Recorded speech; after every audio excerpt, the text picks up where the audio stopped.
What is up, everybody? My name is Richard Terrell, otherwise known as Kirby Kid, and you are watching an Indie Dev Survival Guide, an interview for EGX Digital 2020, brought to you by Design Oriented. I'm Mark. I'm Crystal. And we are Akamrak. That's true. When we were about to release our first commercial game, we decided we needed to come up with a company name that had both of us in it, instead of just like Mark Hill or Crystal Hill. We originally had Markle because that's what Mark's family calls us, just a combination of our names. But we wanted something different, so we looked up a word that meant highfalutin nonsense, because that's kind of what our games are based on. Not highfalutin, but just nonsense. We did a lot of silly stuff. No, it was pretentious nonsense. That's right. Pretentious nonsense. That's right. Which is the word Akamrakis. So we just took it from that.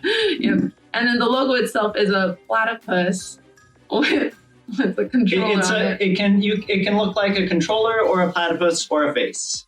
I thought it was a stegosaurus, like one of those there we go. Chicken finger dinosaurs, stegosaurus shapes. Okay. Mark and Crystal are a husband and wife development team living in Japan. They made many games together, one which was released commercially, and they have learned a lot. We're here to talk about them today and learn from their example. Tell us a little bit about, how long you've been living in Japan and when you decided to make games together. Yeah, so we've been living in Japan for over 4 years now. Yes. Right? We started making games together about, 3-4 months after we got married. Mark always liked making games as a child. Like, he has a computer game he made when he was 12. Something like that. It wasn't very good. It wasn't. No, I started playing around with making games when I was in junior high, and then was just doing it on and off for ever since then. I tried to make one computer game when I was 13 in a computer programming class. We did like a web design class or whatever, and it was really simple. It was not good either. But then I remember when we first got married, I was watching Mark using on the computer, and he was playing with this program called RPG Maker, and it just looked really interesting. And I thought, like, okay, well, let's try making a game together. And Mark's like, that sounds awesome. So that's what we started doing. Yeah. Since then, we made our first game that we tried to make was an RPG, which we made the first chapter of it. Yeah, I don't recommend RPGs for indies. They are very high in scope. It just takes a long time, especially for like your first game. Yeah. We also made Let's Fall Festival, right, which was for an RPG Maker contest. For like a 1 month to make. It's kind of like a long game jam sort of thing. Right, and the theme was like Fall Festival. It's like a little adventure game. You go around, collect pieces of costumes, then you make costumes which allow you to get to more things. They're little mini games, and even though it's an RPG Maker, I love action gameplay, so I had forced little action mini games in there. It was so hard to make. Yeah, and then I like to make things a little dark, so Mark just let me write whatever I wanted. And then occasionally I rein her back a little bit. I'm like, Crystal, this is a little too dark. But he allowed me to write one of the endings where Colette zaps the judges with her robot costume. It was so funny. Anyways, so we did that, and then we did Colette's. So I like Halloween games. We did Colette's Fall Festival. The next one we finished was Colette's Haunted House of Horrors, which I took the reins and designed the whole game. I helped with making it. That's true. But you made most of the decisions. Yep. That's when we learned that Crystal shouldn't make design decisions for our games. I had a lot of problems. You've learned a lot since then. Yeah. We made the older version of Rainbow Dream Force, which was sort of an action game. A little Mega Man-y. Not Clutch. We made Colette's Candy Conniption, which was the precursor to Sugar Madness. Right. It was a smaller in scope little platformer. It also had It also had like a similar costume setup. One of the costumes changed, and all of them changed. How they worked, all of them changed quite a bit. Then we sort of restarted and revamped Rainbow Dream Force in Unreal Engine. Yep. And so I started to I worked quite a bit on that. We made a demo that we had our family play. That was interesting. The issue there was with a lot of the games, we just sort of at some point in the project, I would be like, oh, I don't actually like have the skills to make this kind of game I'm trying to make. So then I kept trying to like move to something smaller. And then I like to make it bigger. That's true. That's true. So we kept like our scopes kept going, expanding and shrinking, and eventually it's like, oh, this game has too much complexity. I'm not ready to make this game. I had been doing some freelance translation, Chinese to English, but I didn't particularly like it. And so we would have loved to be able to eventually make games, do more with making like money off of games, but we'd never released anything commercially. Mm-hmm. And so we're like, okay, we need to make and finish and sell a game. A single game, yeah. And so we doubled down on that, and we're like, okay, we'll sort of take the base of Colette's Candy Conniption, and we took a lot of the base code from what I had been working on with Rainbow Dreamforce, and then we're like, okay, we're going to release this in time for Halloween. And so that gave us a very tight timeline. Yeah. It seems like you two have known each other for a while, and you work together in a lot of aspects, right? Daily life, moving to Japan, taking care of all these different living situations, like adjusting to Japanese culture and being a team. And it just seems like a natural fit for you to be a team in all these other projects that you take on in life, including making games. So to me, it seems like if you're going to make dinner together, that's just as comes naturally as let's go make a game together. And you took it on like you do everything else in life as a team, and largely relying on each other, right? You weren't thinking of using outside sources like a website or some external community to do what you thought you could handle between the two of you. You framed up the story as getting to a point where you realize after all the projects, after all the starts and stops, you wanted to actually fully dedicate and finish a product that you'll sell on Steam in order to kind of take the whole sort of hobby aspect of making games to the next level. Now you actually want to take it seriously. And that sets up the whole story about Colette's Madness. The beginning aspect of the talk is just developing the game. There's a mark or a comment here that says, didn't want to ask for help, mainly focus on ourselves. This was our first tip. What do you mean by that?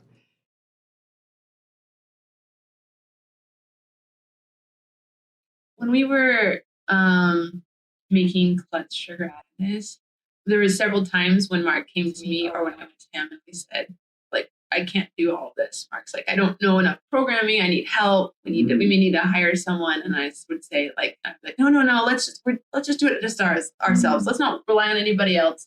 We'll just do it ourselves. We don't want to deal with somebody else. We don't want to like have to worry about that. So we'll just do it ourselves. And then later I would come to him, especially when I was in the midst of doing all this animation. I'd be like, Mark, I can't do all this art by myself. We need to hire someone. And Mark would be like, no, let's not do it with anybody else. Let's just do it ourselves so it can just be us, right?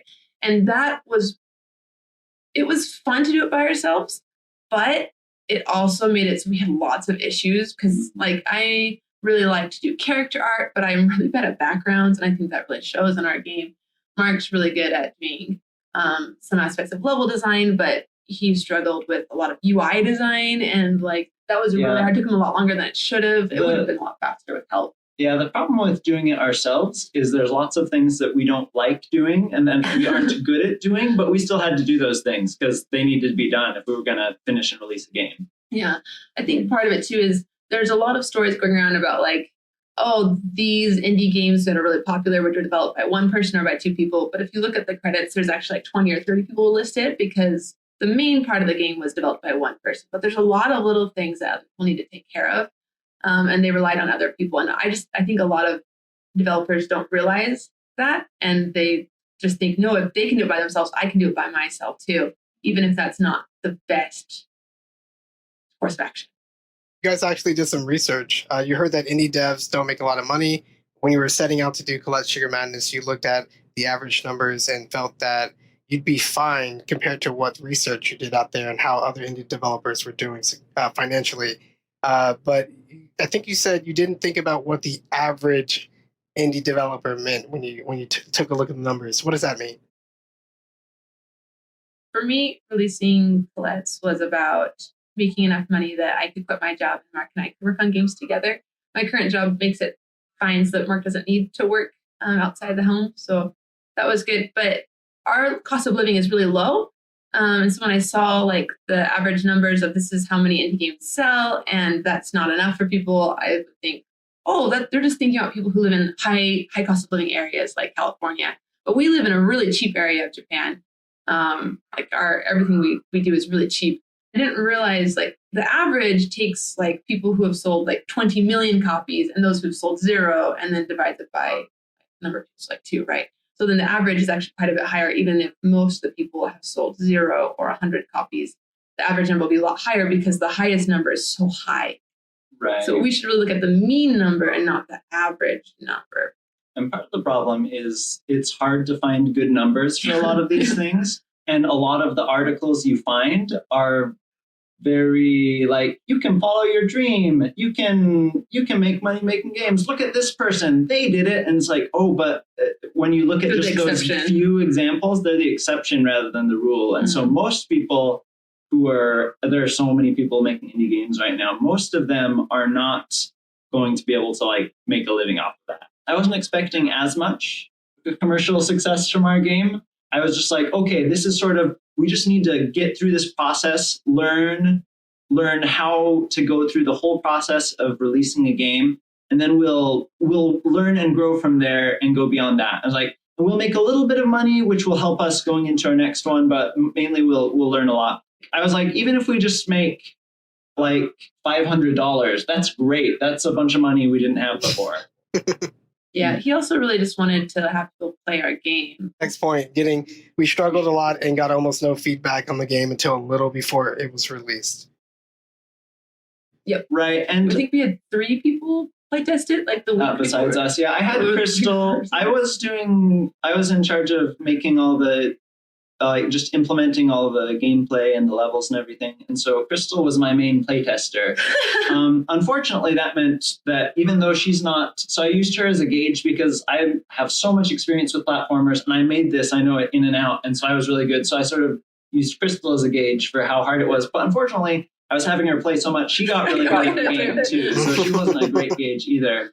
So as far as working with other people, collaborating with other people, I was always looking for like resources to help me. Like I relied on a lot of resources as far as like just people talking about how to do things in Unreal Engine. I looked at different things about game design. I looked some at critical gaming. But as far as like actually talking to people, I'm like, we were not very social on the internet at that point. We didn't really talk to people on the internet, which made marketing difficult. Oh my gosh. But then also because I was just trying to balance, we were trying to juggle so many tasks in order to get it done in time for Halloween that it's just like, okay, we need to get playtesters, but oh my goodness, I need to do this and this and this. And then like talking with our potential playtesters, getting it to them, getting back, just sort of kept getting pushed back because I felt so swamped with all the other things that we need to do, and Crystal too. And so we got it to our playtesters, but then they took a while to get back to us. So we had like a few days to implement any feedback from playtesting before the game was released.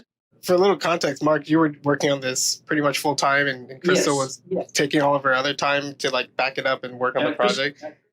Yeah, Crystal was working full time at her job teaching English, and then in her spare time she was doing art. I was just going full time. I mean, I was also cooking and grocery shopping and things, but I was otherwise full time on the game.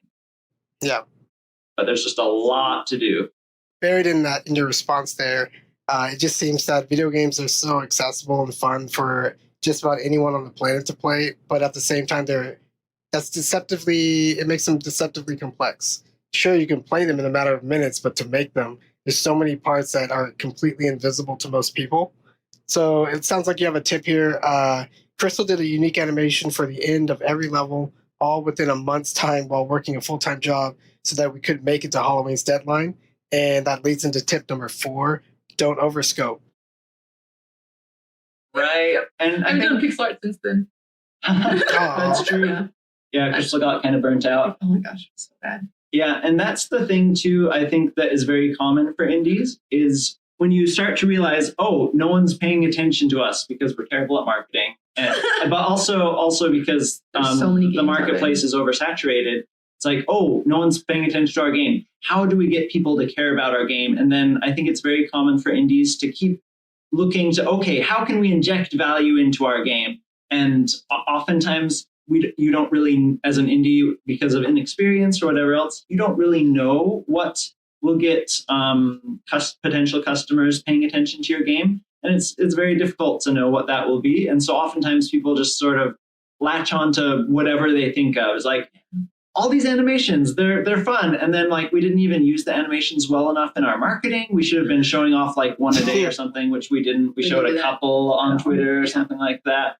Like if we're putting that much work into it, we really need it. We should have been using it more. But I think, but then the other thing was there were design issues that because I was just like pushing ahead so quickly and trying to pay attention to so many things, and we didn't get playtesters until later. There were design issues that I didn't realize were there until later on. And it's like, oh, well, it's way too late to fix any of that at this point. Yeah. With the animations too, if you play Colette Sugar Minutes, which most people in the world haven't, so there's that. Then at the last level, there's like the last world, the animations are actually just replays of earlier animations. With like static? With static, yeah.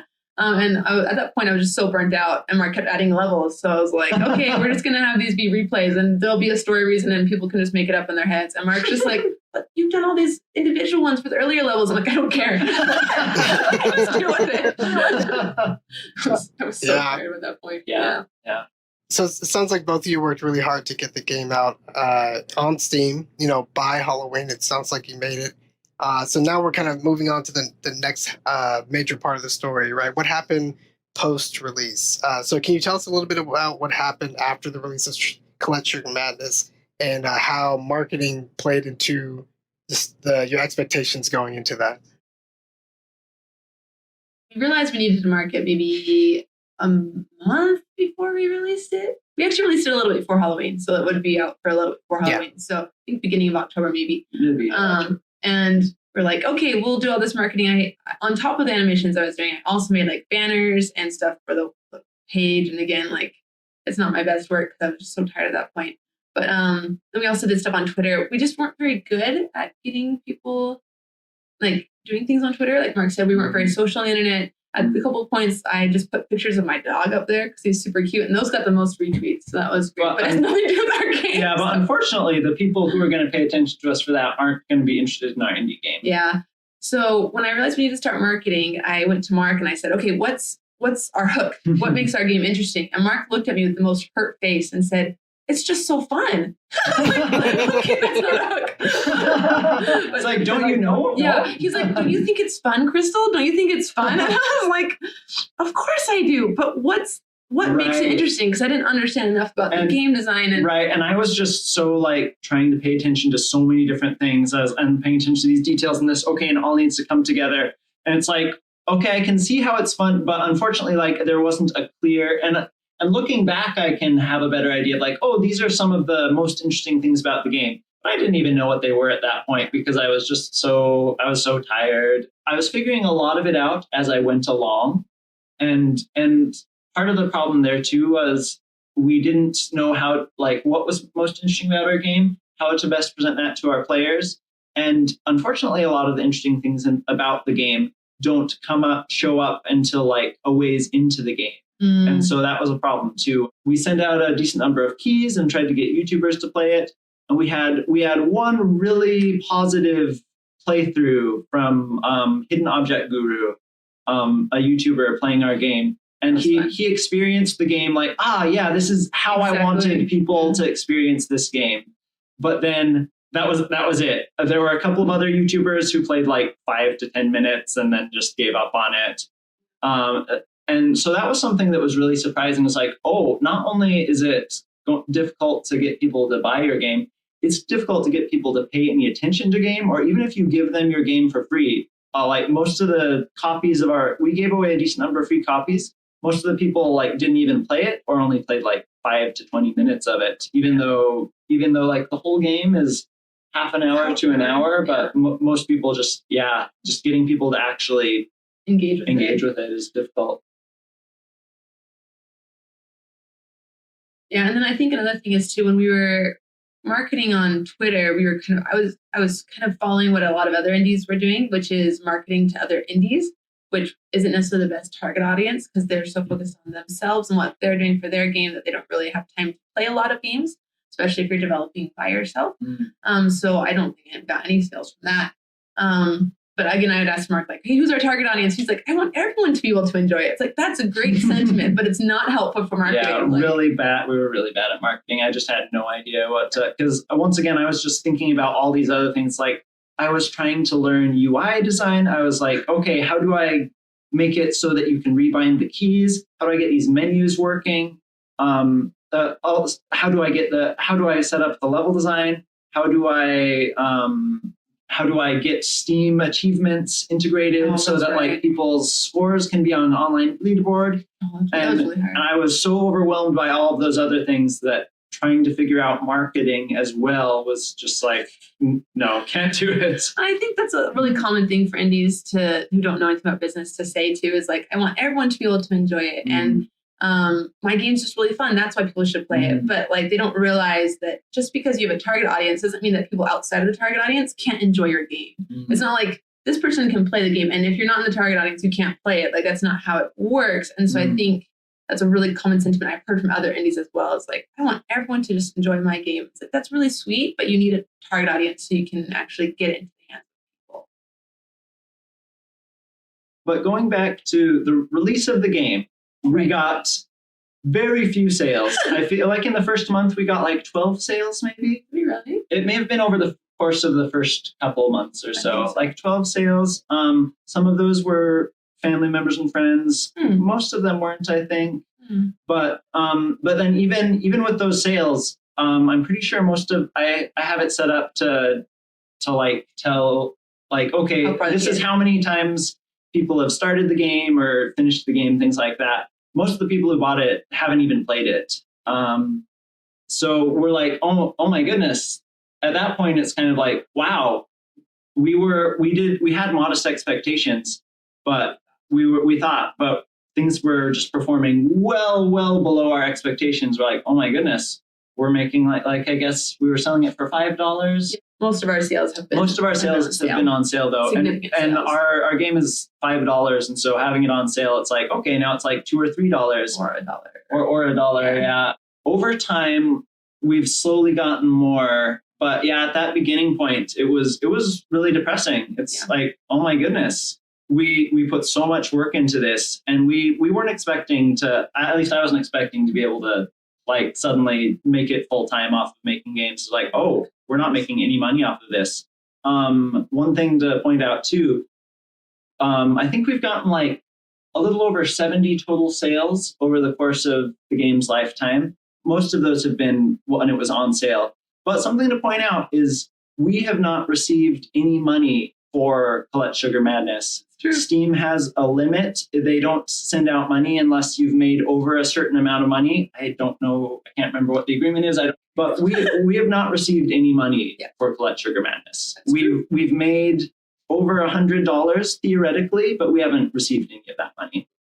And so that was something. It's like, wow, yeah, we're and so like every few months we get a message from Steam. It's like, sorry, you don't have enough money. You don't have enough money in your threshold. We only send it if it's above this amount. So yeah, we haven't made any money off of that game that we spent 6 months working on. Yeah, that's quite a story there. I think a little bit of what you told us so far, there's a little bit of overstress, there's a little bit of burnout, and now this sort of disappointing finish. And sometimes it's real easy to think that situations like that are uncommon, or maybe you just did something wrong or whatever and everyone else is doing it right. But share with us a little bit about what you learned when you tried to look into the indie community and other developers to see how they did it and how you compared. First, we were kind of depressed. It was embarrassing too. Like we had banked so much, even with modest expectations. It's like, oh my goodness, we were like so naive about all of this. And so it was kind of embarrassing. Yeah. At first we tried to do things like, okay, what can we do to now get people to pay attention to our game? And then like, but no matter what we tried, we still didn't get any attention. So at first it's sort of like denial, like maybe we can still make this work. As Mark's, I was done. That's true. Crystal was just burned out and done. Mark's good. Like, what if I do this and this and this? I'm like, Mark, just leave it. It's fine. And he's just like, no, I'll get it. You know. But yeah. So then eventually it's like, okay, need to actually learn how to talk to people on the internet. Need to actually learn how to communicate with other people. We need help. Because we were resistant to that idea before, but it's like, clearly we're not going to be able to do this on our own, which I think was a really valuable lesson learned. So we started to, I had read some critical gaming before. And so eventually I found my way to Design Oriented, which is a Discord community. Design Oriented does other things too. I was very gun shy. I was not used to talking to people on the internet. But my first day there, I accidentally got stuck in the voice chat. I didn't have a microphone, so you couldn't hear my voice. But Richard came into the voice chat and because he's like, "Oh, who's in there?" so I just like typed like, "I'm just stuck here," and so talked to Richard for a little bit, which I think was nice because that got me. Otherwise, I may have lurked longer because I was just sort of out of my element. And I was still pretty quiet for a while, but I slowly over time got more comfortable with things. I started learning a lot. Eventually, we did the Mario Maker workshop that I learned a lot from. That was one of the things in Collect Sugar Madness. I got all these base mechanics down, all my power-ups figured out. Wait a minute, how do I put these together into interesting levels? And so that was something that was difficult. And honestly, I'm surprised that the levels... It has problems, but I'm surprised the levels turned out as well as they did. Because I was just sort of very much like, wait, how does level design work? How do you, and so the Mario Maker workshop was really nice for like, okay, these are the fundamentals. That's the nice thing about Design Oriented and about the articles on critical gaming and everything. And about the community is it's like, okay, I can learn from people who have already figured out how to break these things down and who have already figured out how to approach these things, how to approach game design in a good way. Because otherwise I was just floundering in the dark a lot of the times. Like if you just go to YouTube videos or game design articles online, you just go from one thing to another and they all have such different ideas about things and they all talk about them so differently. So it's really hard to get a clear overall picture or a good solid approach to like go the entire process of game design. So Design Oriented has been really good to have a community where we help each other learn and where we sort of bolster each other's weak points. And then as far as your question too, Mark's talking about the design and development part, but I went and looked at how the indies were doing as far as business and marketing is concerned afterwards. And I was really shocked. I went recently and looked at the indie devs who we started following when we released Collect Sugar Madness. How long ago did we release it? We released it about 3 years ago. And so I was looking at their feeds, and they had games when we released Collect Sugar Madness that looked like they were about to be released, or they were like at least in the middle development, and they're still in development today. So it's been over 3 years that they've been working on this project. And from what I understand, that's actually quite common with a lot of the indie devs I've talked to. They spend a long time on their games and they want to get it perfect so they can have like their one shot and then be done. But I feel like that's going to lead more to burnout and disappointment. If we had taken years to do Collect Sugar Madness and had the kind of reception we had, we would have been absolutely just devastated. It would have been a lot harder to bounce back. It was hard enough. It was very hard after 6 months of dedicated work.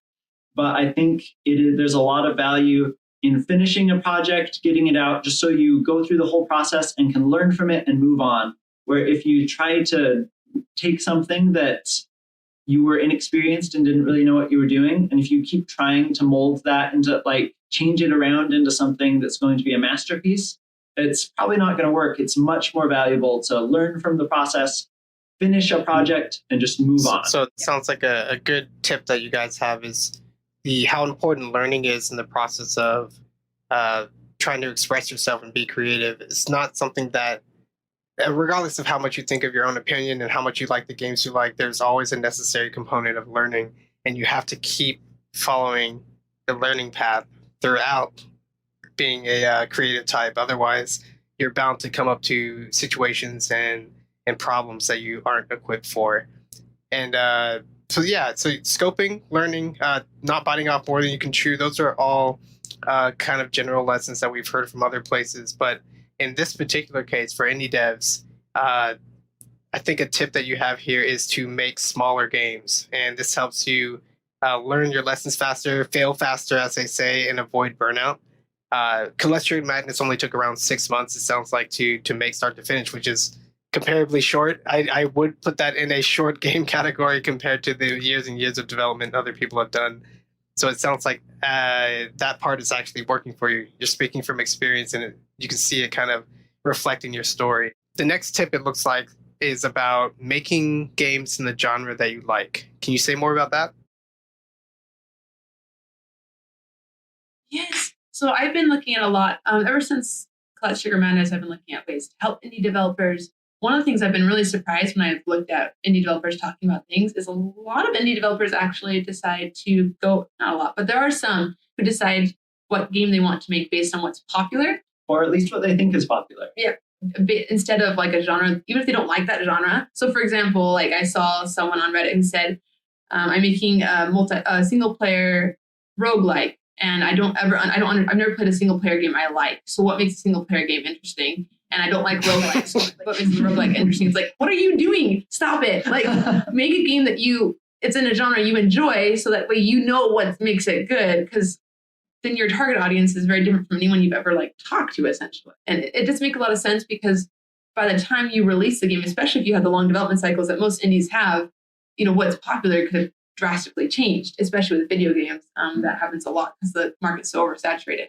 So now, after all this reflection, after everything you went through, after making a game and going through the entire process, after digging deeply into studying what you did wrong, studying game design, learning a lot about how community plays a part in all of these aftermath steps, and looking back on everything now with the experience, the wisdom, and the hindsight, right? We come to some of our last tips for this particular panel, for this interview. And some of the topics include it will take many, many games to make even a small dent in the indie sphere, so don't be too hard on yourself. So one thing I've been doing recently, I'm going into old games, looking at how many people worked on them and the amount of time it took, and so we can make an overscoping calculator. Is my goal with that. When I was doing that, I was surprised to see like a lot of games that are really popular now, or that the IP is really popular. They have like their first game didn't do so well. So for example, the first Mega Man game was considered a failure, and the company didn't even let the same team work on Mega Man 2. They didn't even let them work on it at all. They had to do it all in their own time, because it was just so bad. And so then they worked on it in their own time, and they released Mega Man 2, and that was a lot better received. And now, like, how many millions of Mega Man not millions, but there's a lot of Mega Man games out there. And it's, relatively popular, and it makes a lot of money. Sometimes games are really well received at first, but a lot of times they're not. And you have to kind of keep trying and making games in order to kind of build up that community around your games and around you as a developer, or just to like get an idea of what will sell. When I'm looking at indie devs that I really like and I really respect, I've looked through their catalog and seen that they have so many games I've never even heard of. And I'm just really surprised, because I just assumed that the one I found was their first one, and it's not. It's usually like their 10th or 11th. Like, they've made a lot more games than just that. Right. And even for sometimes people are like, oh, hey, this is this person's first game, and look at how amazing it is. You don't know what process, like what their process to getting to that point was. A lot of people start and don't finish a lot of games. A lot of people like release little games quietly for free that just no one really knows about. So I think it's very dangerous to think that you're going to bank on releasing a hit for your first game. It's probably not going to happen. Market's oversaturated. You're inexperienced. It's probably not going to happen. And so accepting where you are, being like, okay, I'm going to make this game project. I don't know how it's going to do. but I'm going to have it be small enough in scope that we can finish it, we can release it, we can learn from it, we can move on, take what we've learned going into our next project, I think is a much better approach. One of the things I noticed when I was reading about game development and the business side of things is a lot of the kind of purpose of releasing games that you have enough money to last you until you make your next game. So it's basically like living paycheck to paycheck with games, is what a lot of the studios are doing, not just indie studios, but big studios. I was looking at Sim Tower last night because that's one of my favorite games from when I was a kid. And as far as I knew, it was really popular, did really well. And on the Wikipedia page, it said like Sim Tower was a commercial success in Japan because the company made back what they had originally spent. And I was like, oh my gosh, is that like that's a really small bar, a really low bar. I think people assume like, oh, I'll make millions of dollars and I can live off that. And it's just, it can happen, but it's really, really rare. It's like buying a lottery ticket and assuming that one lottery ticket is going to help you win. One thing that I kind of want to point out is that throughout this entire story, one thing that was pretty clear is that even though you didn't tap into a lot of community outside of your household, the way that you worked with each other, the support that you gave to each other, that's all the important things that like allowed you to survive this crazy trying test in the first place, right? It allows you to bounce back. It allows you to look at things sort of somewhat objectively and say, hey, let's both move on from this. It allows to support each other when things are disappointing or embarrassing and rough. And that's the kind of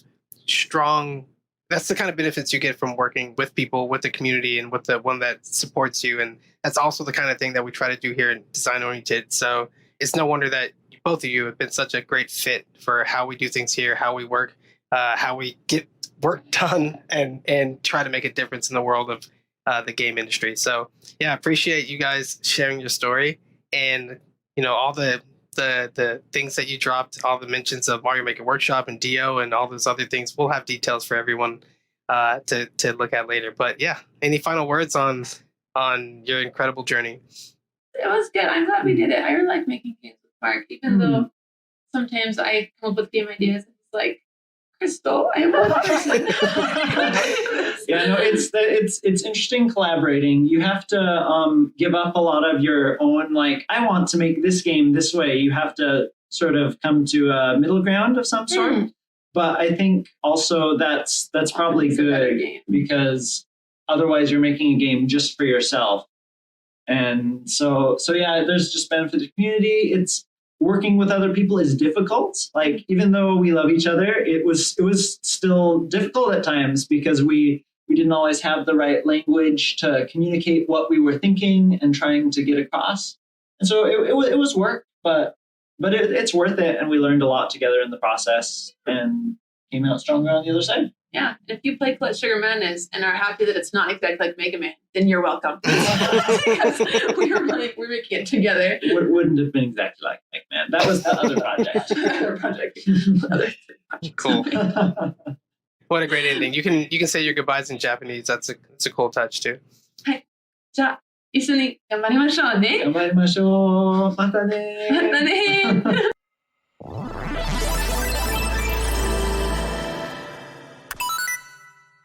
I cannot hear either of you. Oh, Sorry. no. I'm Mark. No, I'm Mark. We're interchangeable.